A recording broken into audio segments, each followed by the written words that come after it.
Okay, now in presentation mode. Great. So welcome everybody to this entrance webinar. We will inform that the webinar will be recorded. And this webinar is called Alternative Fuels Related Solutions to Decarbonize Maritime Transportation Sector, and it is organized in the framework of Entrance Project. This is our agenda today. First, we will have a brief introduction about the Entrance Project. Then we will have a presentation from CCNR on the roadmap and associated policies on the adoption of innovative technologies on Inland Waterway. Later on, we will have the presentation of the market analysis on alternative fuel-related solutions to decarbonize maritime transport. The third presentation will be related to innovative solutions on autonomous navigation, and then we will have the question and answer session, or we can have this question and answer after each presentation. So thank you very much to all the speakers for being here and supporting us with this webinar. I will start with the Entrance Project. Entrance Project is a European project funded by the European Commission. The main objective or the main outcome of Entrance is the arrival platform, because Entrance offers an innovative matchmaking platform and complementary offline services that will focus on the acceleration of the market access and upscaling of first-of-a-kind sustainable transport and mobility solutions, fostering the de-risking by reducing the CO2 emissions and providing a more sustainable transport and mobility sector. The project is based on the triangle supply, demand, and finance, and try to make a matchmaking between the buyers, investors, and solutions providers through this platform. This is more or less what I have said before. The matchmaking platform tries to matchmake the solution providers, buyers, and financiers by providing a training, advisory, and brokerage activities to bridge a solution between providers with buyers and financiers, and the uptake of these innovative solutions through purchase aggregation and different tools and services, and the commercialization purposes.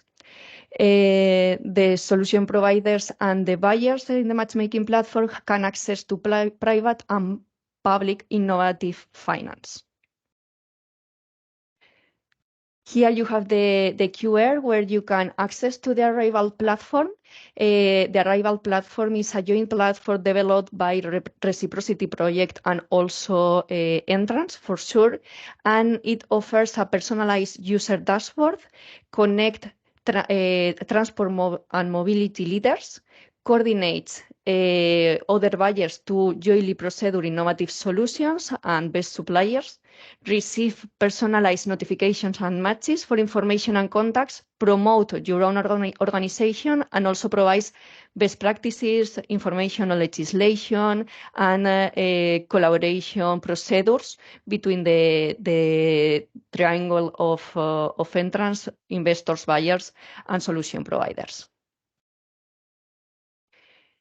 The key outcomes of the project are aggregation of the challenges, experiences by the buyers and the cluster of buyers to achieve and maximize the impact in the transport and mobility sector, have understanding of the different market solutions that are in the market in terms of transport and mobility and in the different transport modes, provide financial resources and accelerate the scale and provide feasible innovative solutions, lower the risk of the buyers and financiers with these innovation solutions, and support the innovative ecosystem in transport and mobility to accelerate the impact and reduce the emissions.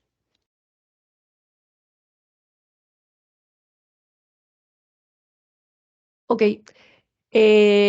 Entrance is focused to solution providers, to buyers, and also to investors, and it is really, really easy. You can register for free on the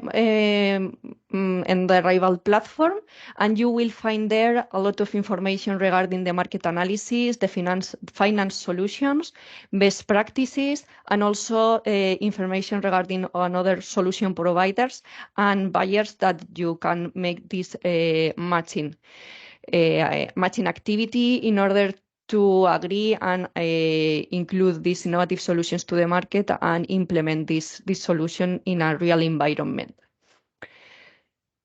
And that's it from my part. So now I will provide the word to CCNR. They will present Benjamin Boyer and Laurie Rokes. They are the Central Commission for the Navigation of the Rhine, and they will present the roadmap and associated policies on the adoption of innovative technologies on Inland Waterway. We can see your screen perfectly. Thank you. Perfect. Well, thank you very much, first of all, to have us here today. So it will be a two-voice presentation because we're working together on this topic. So we understand also that the focus of the webinar was rather on maritime transport. So we will try to show you also the inland navigation angle and perhaps the differences that exist between the maritime and inland navigation, but also the synergies. And it's indeed quite relevant to see also those differences. So thank you very much. And so I will start the presentation now with just a few words about our organization. So indeed, the Central Commission for the Navigation of the Rhine is the oldest international organization still in operation because it dates back from 1815. And so today we are composed of 5 member states, the Netherlands, Germany, Belgium, France, and Switzerland, and we also have 11 observer states. We cooperate strongly with other international organizations, for instance, the European Commission, but also UNECE. And we also have intense participation of the industry, meaning that we have several approved organizations which can take part in our discussion, our committees, and really share their views. And really for us, it's part of our DNA to have this collaboration with the sector. So, well, the main role of the CCNR is that indeed it governs navigation on the Rhine. And to perform this task, it has mainly 3 roles. It acts as a regulatory authority because it can really adopt binding regulations from Basel to the sea on several aspects. So for instance, the police rules or the vessel technical requirements, what are the different kind of requirements that vessels have to abide by in order to navigate on the Rhine and have a certificate, but also the crew, what are the competencies that the crew must have to navigate on the Rhine. So that's the regulatory authority. Of course, we also cooperate beyond the Rhine. So we also have a European perspective. And so, for instance, this is with the role of CESNI. CESNI is a committee which adopts standards for inland navigation and with a European focus. And then we also act as an analysis and knowledge center. So, for instance, this has to do with knowledge about infrastructure, economics. We adopt, for instance, market observation reports about the development of inland navigation and so on. So it's quite a broad spectrum indeed. Next slide. Yes.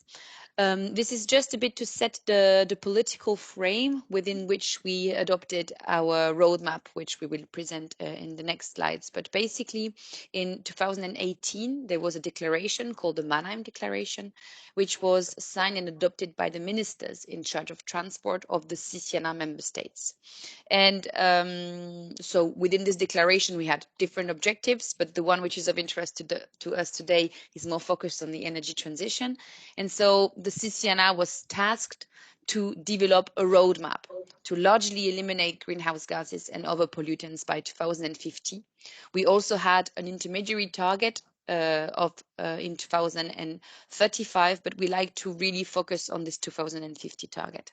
And another aspect was really to underline the need for new financial instruments. And here I see a link also with the entrance project, because indeed to achieve those environmental objectives, this need to find new solutions and funding solution was really highlighted. So this is why to carry out this work, we also developed a study in 2021. You are welcome to look at it also if it can serve as input for the entrance project. Yes, so this was also a study on the financing also of the energy transition. Then I give the floor to my colleague, Benjamin Boyer. Yeah, thank you, Laura. So basically, you already mentioned it. It's important to have in mind the specificities of inland navigation transport, ready to understand the difference between inland navigation and maritime, and because it will impact the type of policy needed. So for IWT market, you have a relatively small size of the fleet, let's say 15,000 vessels, with a low rate of new buildings. So you have quite aging fleets with an important need of retrofitting. Because you have a long lifetime of vessel, so sometimes it's better to retrofit than building a new vessel.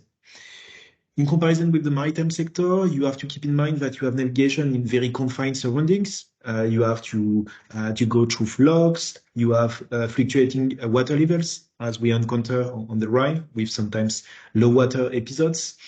You have the bridge clearance. You have the vessel maneuverability. So the design of the vessel is very different from those of the maritime navigation because the needs are quite different.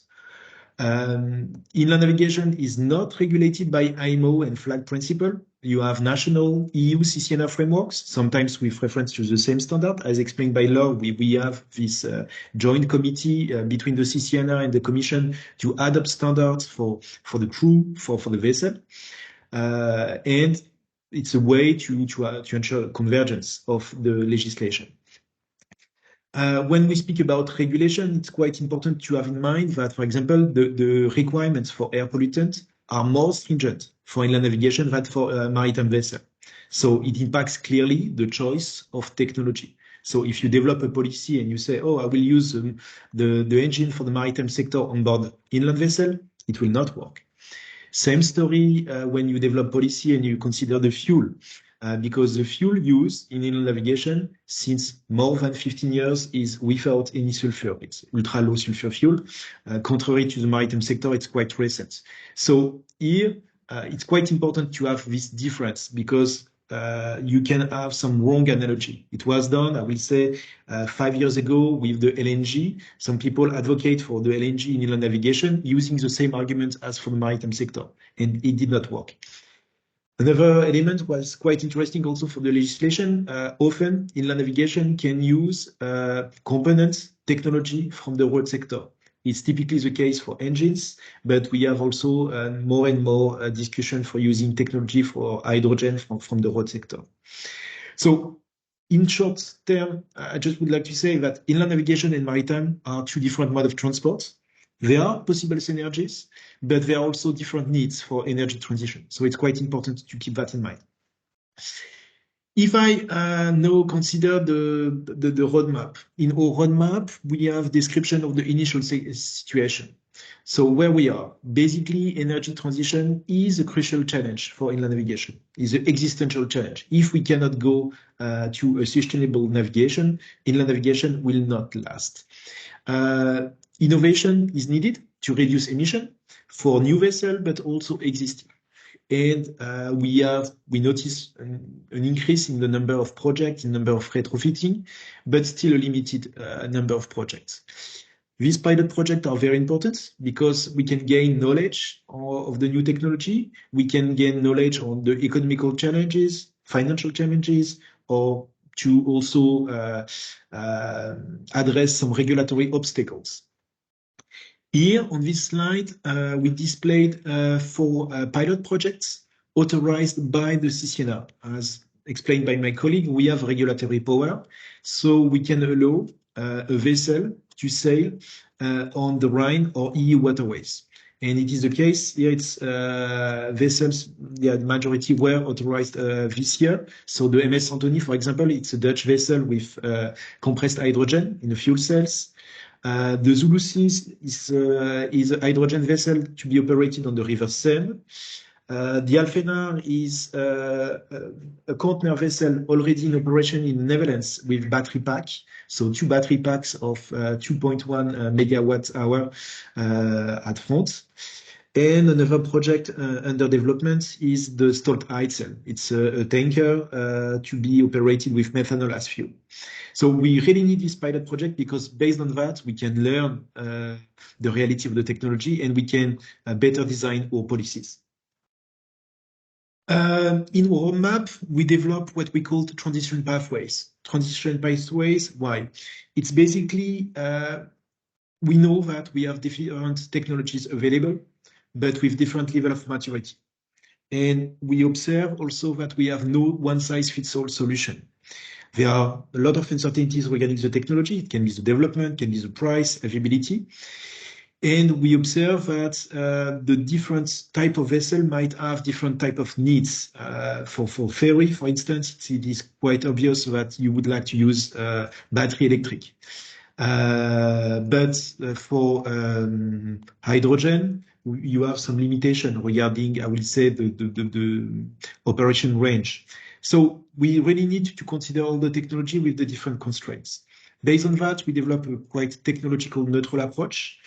And we expect that we will have basically a reality between the 2 pathways because we have one pathways quite conservative, relying a lot on biofuels, and we have one pathway innovative, more using technology like battery, like hydrogen, a little bit more expensive, but also better in terms of some of the emissions. If I try to describe very quickly the pathways, but you can download them on the CCNA website, you have basically one business as usual scenario where we can see that if we continue like we continue today, we will not achieve the emission reduction objective set by the ministers. We have one conservative pathways, as I explained, with important share of biofuels. We'll say that half will be handled with biofuels. And innovative pathway where we have more, I will say, predominant role of battery, hydrogen, methanol. So here it's just to give you a general picture. If you would like to read that more in details, it's available on the CCNA website. And I will hand over to Laure for the next slide. Many thanks. So here in this slide, it's just to give a screenshot of a possible transition pathway for the inland navigation fleet in 2050, looking at the innovative pathways. And so you can see plenty of different colors. And this is really to show this idea of no one-size-fits-all solution for the fleet. So for instance, on the right-hand side, you can see the passenger vessels. You see a lot of yellow. That's battery. Why do we expect passenger vessel to operate on batteries? This is because in particular for the day trip vessels and the ferries, they have the possibility to moor at the same place and to recharge the batteries at the same place at given times because they are doing round trip. So it's quite suitable. And also the trips are not too long. So the batteries are suitable for purpose in this case. But here in particular in the cabin crew, a recent development which we didn't necessarily have in mind at the time of the roadmap is that possibly methanol is really seen as a growing technology, particularly in cabin vessels. So on the other hand side, you have the push boats. Let's say it's the other extreme, and in particular the push boats which require a lot of energy demand, so those above 2000 kilowatt. And here we see a lot of gray and green. This is basically either biofuels or diesel used in stage 5 engines. So stage 5 engines are the most recent standard for engines in navigation. And here, basically, today, we do not have zero emission technologies available which are suitable to power such vessels. So here we have to face the truth. The reality is that in order to reduce emissions, we will need to rely on fuels in combustion engine. And we do not see the end of combustion engines, for instance, for this kind of vessels. And then in the middle, the tank, bulk, container vessels, you have all the rest. And there, indeed, it's very difficult to find a reliable pathway for one solution. There will be clearly no silver bullet solution. And here, it will really depend on what we explained. how the fuels become available, how they will develop, and so on. And we do see a broad spectrum of possibilities. Probably in order to reach the 2035 target, the key will be to rely on those fuels which are as energy efficient as possible, with the best engines available on the market. And then to really reach the 2050 target, that's when you will need to move, when suitable, to those hydrogen powered vessel and so on. Next slide, please. Yes, and this is just basically also a screenshot of what are the main challenges that lie ahead, according to us, because this was also guiding our policy options for us. Because at the end of a roadmap, we have some policy actions which we could put in place to achieve the energy transition. And so these were the challenges that guided us towards those policy options. So we see really in first the technological challenge, because it's very difficult today for inland navigation operators to decide in which technology to invest, because they are not sure, is it the most adapted to my vessel? Will their infrastructure be available? You know, if I invest in hydrogen, like how can I be sure that I can be provided with hydrogen and from renewable source, you know? So these are all the questions that currently kick in the head of vessel operators, and that's a big challenge, clearly. On the regulatory side, it's very important to have a set regulatory framework, not only to ensure, of course, safety, because as a regulator, it is always our prime objective to make sure that a technology is safe, but also on the side of the vessel operator, what we call, legal certainty is also very important to make sure that the framework will remain future-proof. I know some colleagues do not like the word future-proof, but it's, this buzzword that we hear quite often. And standardization is also very important, also first to give confidence, in those who invest, that you have a standard which will remain the same, but also from an economical perspective. The hope is that with standardization, technologies will become more and more accessible. Of course, the financial challenge is a big one. We estimated in our roadmap, looking really at the most expensive price scenario towards 2050, that the cost of the energy transition could be up to 10 billion euros until 2050. And then a difficulty is that there is a lack of incentive to trigger an investment decision on the side of individual vessel owner. Today, there is nothing that push the sector into investing into the energy transition, but for the public good. So this is clearly something to work on.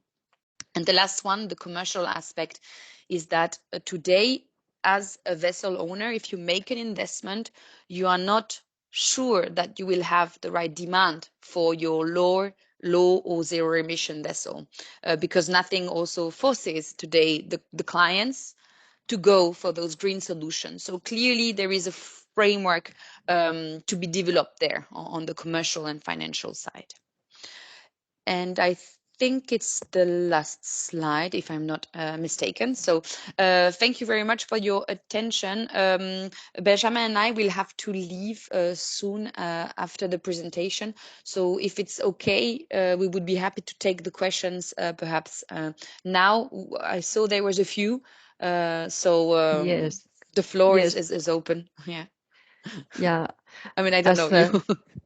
Yeah, as Lori indicated, if you have any question, please make it now, because they need to leave just after the presentation. I have seen that there are a couple of questions on the chat, and Benjamin have already answered them.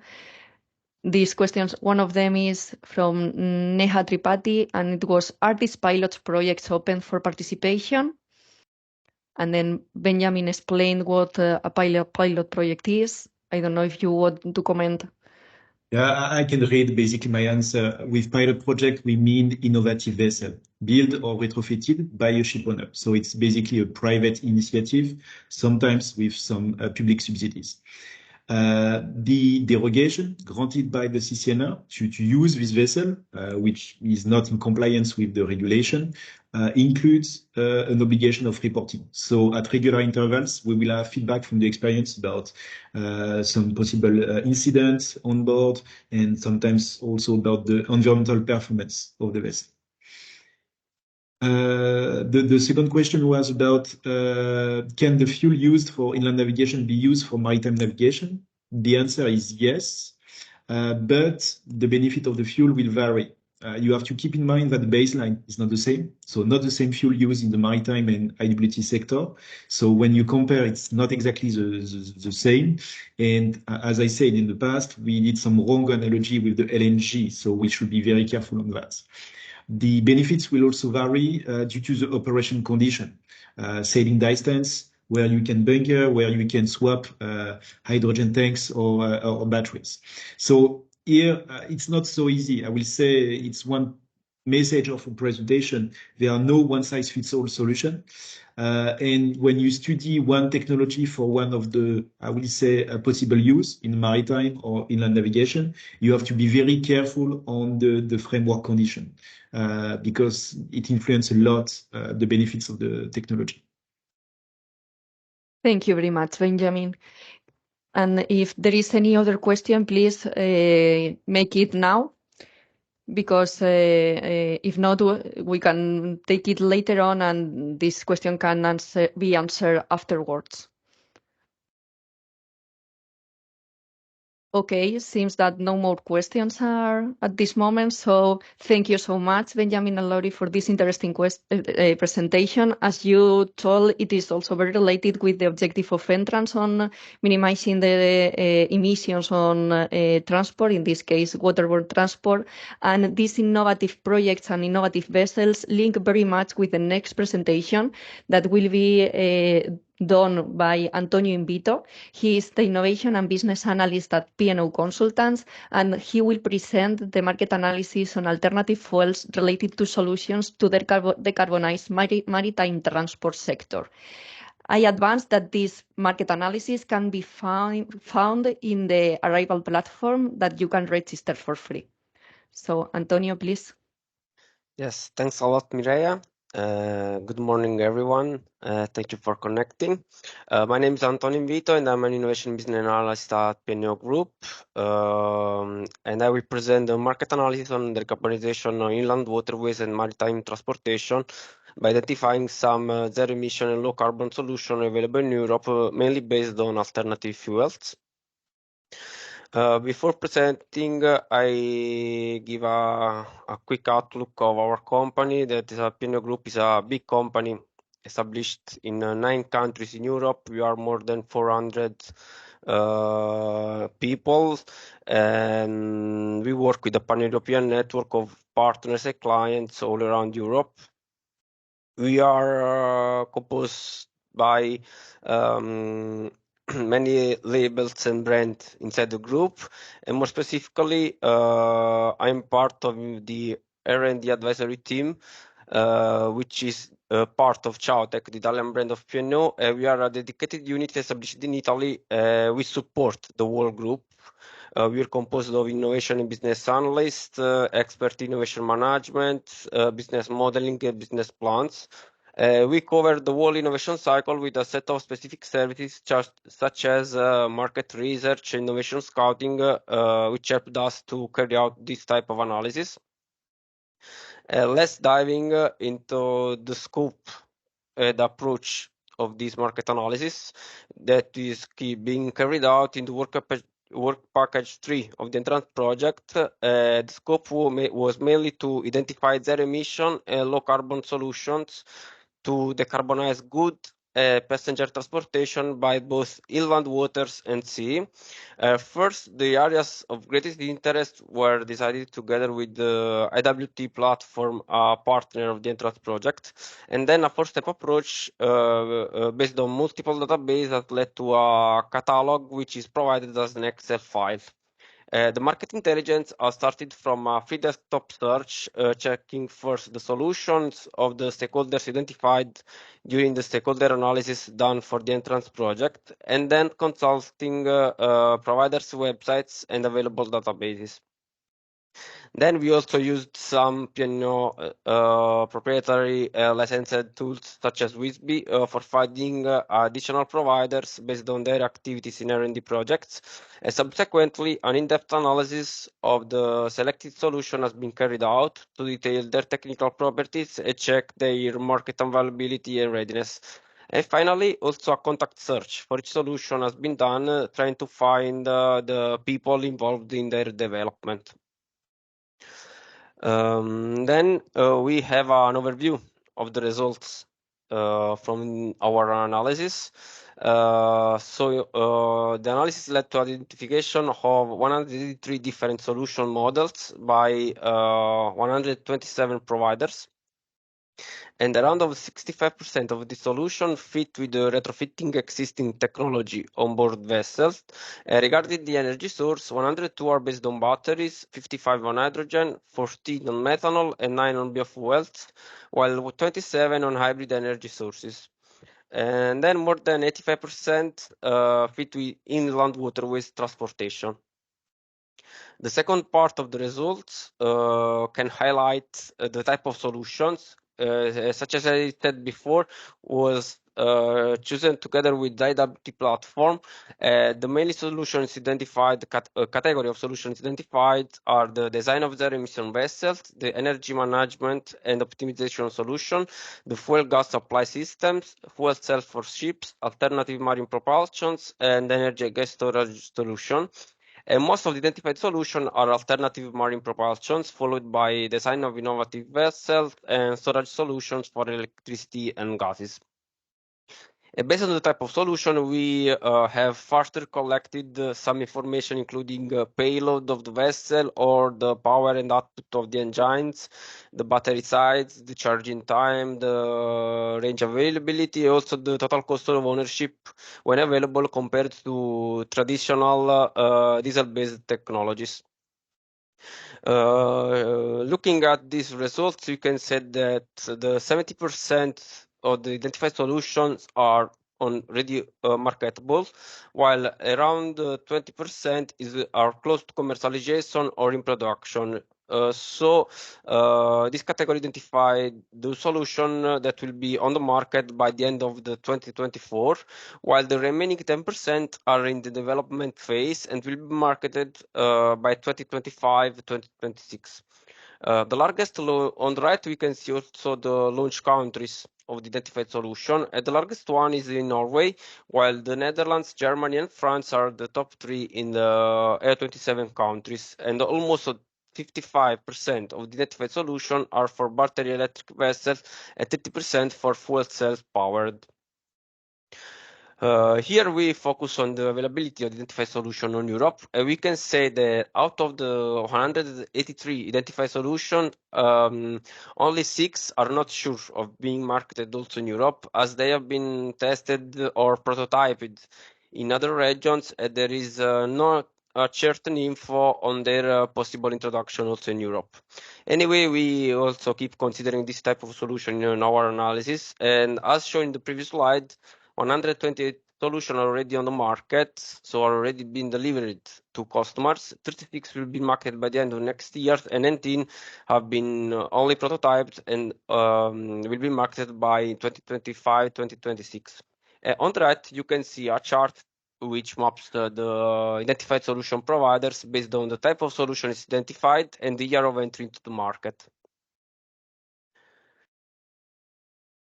Then we can focus on the specific category of solutions. Here, a focus on the design of innovative low-carbon vessels. We can say that 53 of the 183 solutions concern the concept or design of new ships powered by alternative fuels. Of these, more than 70% can be powered by electric batteries. While the 32% by fuel cells. This because often more vessel designs have more propulsion configuration and can be powered from more type of fuels. We can say that 72% of identified innovative vessel designs are for inland waterways navigations, while more than 50% also fit with coastal navigation, so the short sea shipping. On the right, the figure map the various vessel designs merged and based on the type of navigation, type of propulsion, and the payload of each vessel, when this info are available. Then we shift the focus on the alternative propulsions identified for ships. The number of alternative propulsion identified is 66. Of this, almost the 85% can retrofit old ones powered with conventional fuels. Most of the emergent propulsions are based on battery electric energy and are fueled by hybrid energy sources. So when the conventional diesel motors are coupled with the electric motors, on the right we have a map of providers of these alternative propulsion based on the power output expressed in kilowatt, the fuel that this propulsion can use. And finally, last example is on the battery and fuel cell solutions for ships. In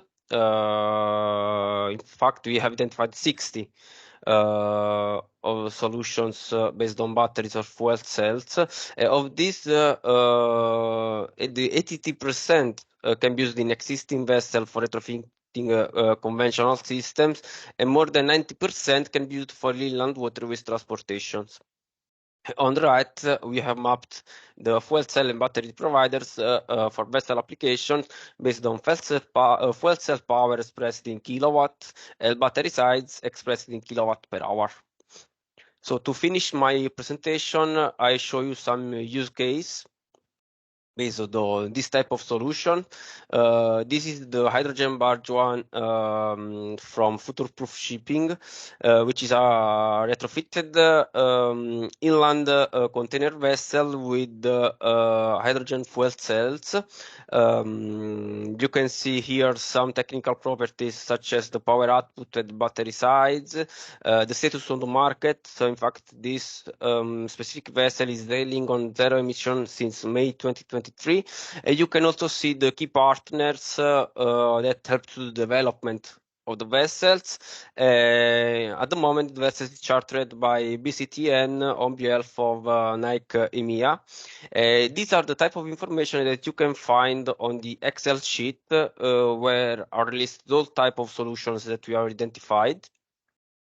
Another use case can be the other container vessel from Future-Proof Shipping, the FPS WAL, which is expected to sail on zero emission by February 2024.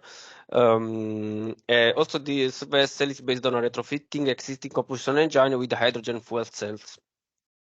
FPS will offer the vessel for charter as other two vessels under development and ready by the end of 2024 and start the 2025. And then we have an example of the EC110 from Portliner. The innovation of this vessel is based on the energy stored in vanadium flow batteries. The vessel is still in prototype phase, but are started the building of the initial components. It is expected to sail by 2025. You can see also some configurations of the potential power output at battery sides. It's estimated that the total cost of ownership of this vessel are similar to diesel propelled ones. Then the last use case based on design solution is the X-Barge from Zulu Associates, which the demo vessel is in operation since 2022 and managed by Blue Line Logistics, which is part of Suggestion Group in France. The final version is expected by the next year. Also, this vessel is based on hydrogen fuel cells. Then we shift the focus on the some type of propulsion is identified. This specific one is one from BeHydro, which is very interesting because it uses hydrogen as a combustion fuel and not for fuel cells. This type of propulsion is based on 85% of dual fuel hydrogen and liquid fuel with 15% for co-combustion, but this propulsion can operate also with 100% of liquid fuel. This hydrogen is not available, and we can say that BeHydro is also developing 100% hydrogen combustion fuels. Combustion engine, sorry, and it can operate also with less purified hydrogen. The 85% and 50% co-combustion engine is in operation since this year, and this is both for inland waterways and associated vessels. Another example of the solutions that we identified are the couple of the fuel cell air storage system from Compass Energy. In fact, this type of solution is a hybrid hydrogen battery system, both for new build and retrofit vessels. In fact, they can use both compressed hydrogen and batteries. The batteries are already on the market, while the fuel cell system is expected by the first quarter of the next year. Also, in this case, we can see the partners that have contributed to the development of these solutions. The batteries can also be available in a container and that are already used, for example, in Bukebu's full electric ferry. The last example that I provide you is the entire fuel cell integrated propulsion system from Genevos, which is also based on hydrogen power modules. Yes, heat a refueling time of 15 minutes. Also, in this case, battery are already in the market, and fuel cell system is expected to enter in the market by the next year. Here, in this case, the fuel cells are provided from Cummins, and this type of solution has already been ordered by two 50-person ferries from a French region, and is expected to deliver the order by the second quarter of the 2024. And regarding the solution, we have also a ROI expected in 5 years, based also to conventional solution. So this was my last use case examples.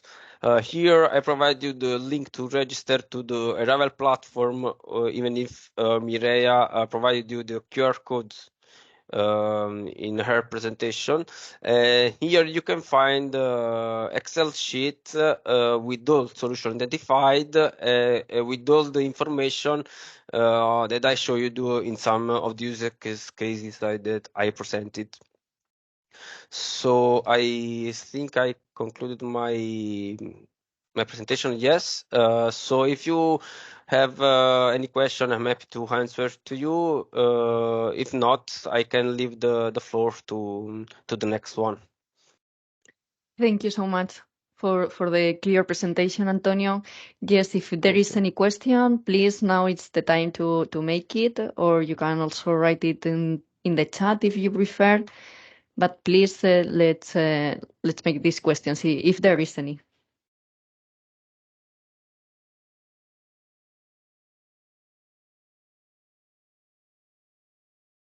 Okay, everything clear. So thank you very much, Antonio, for this overview on the market solutions that are available in low carbon vessels, batteries, and different propulsions. And now we are going to have another example of these innovative solutions, in this case related to autonomous navigation.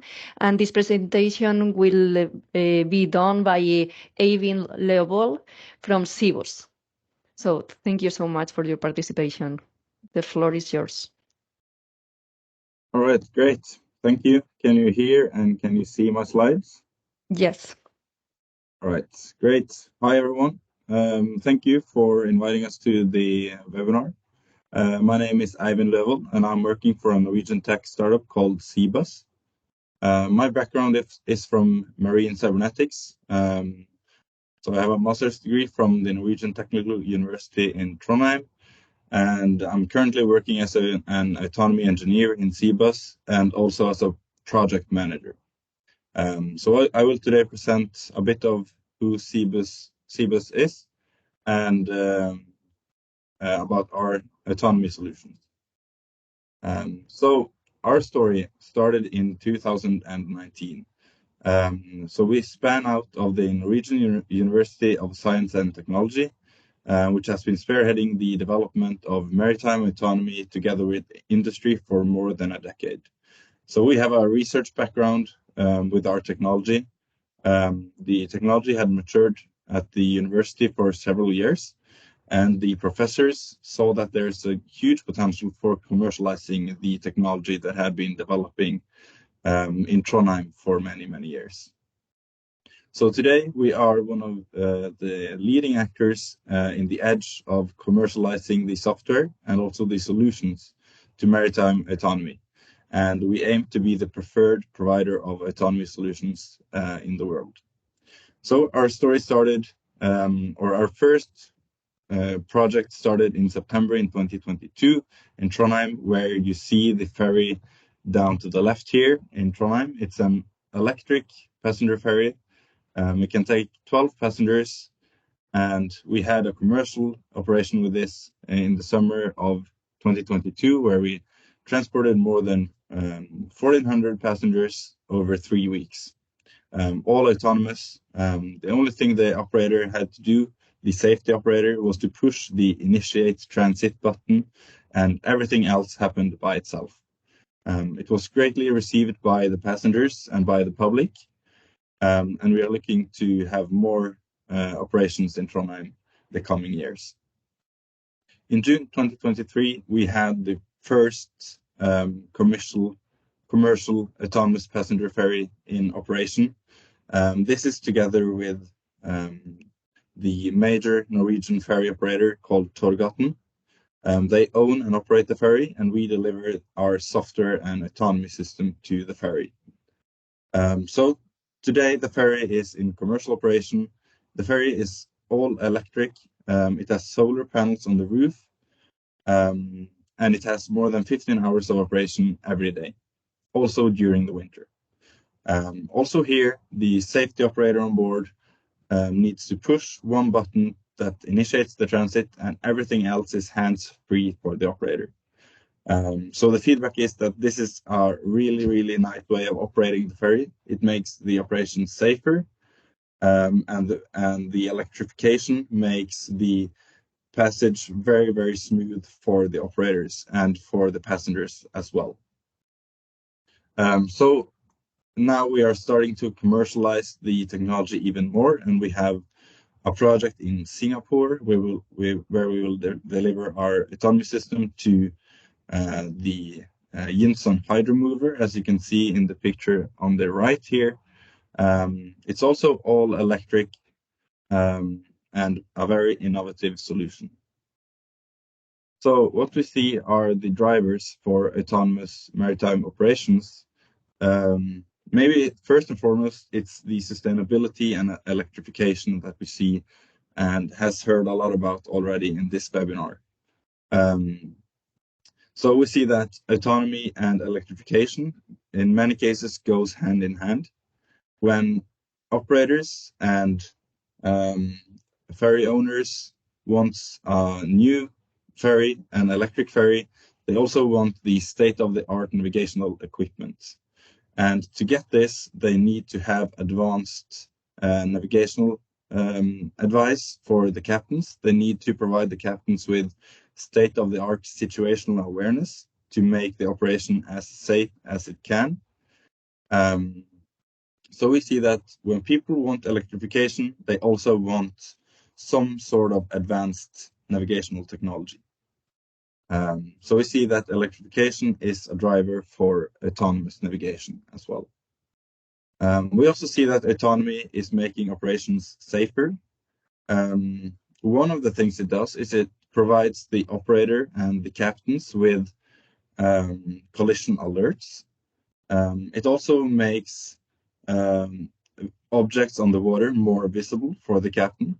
So we use different sensors to sense the surroundings around the boats. So we use radar, we use LiDAR, and we use cameras together with AIS and our own GNSS position.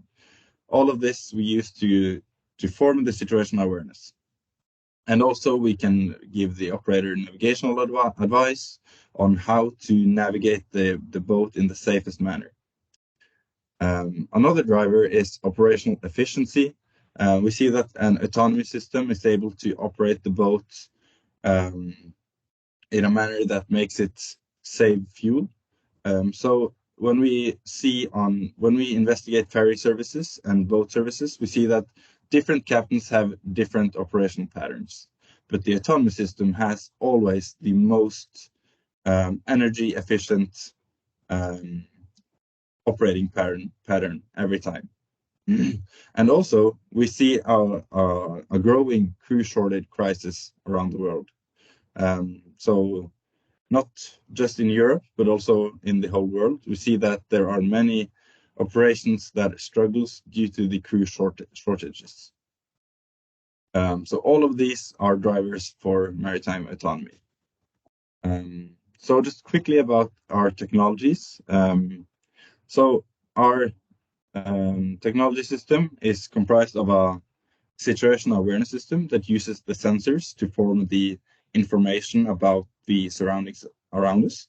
So all the sensors contribute to forming one world picture about the surroundings. We use this as input to our navigational algorithms, and we use the navigational algorithms to steer the boat in the most efficient manner and to avoid all objects that's on the water. And when the rules allow for this, we can monitor the boats and also operate them from a local and remote operating center, which makes the life for captains easier because they don't need to be on board the ferry at all times.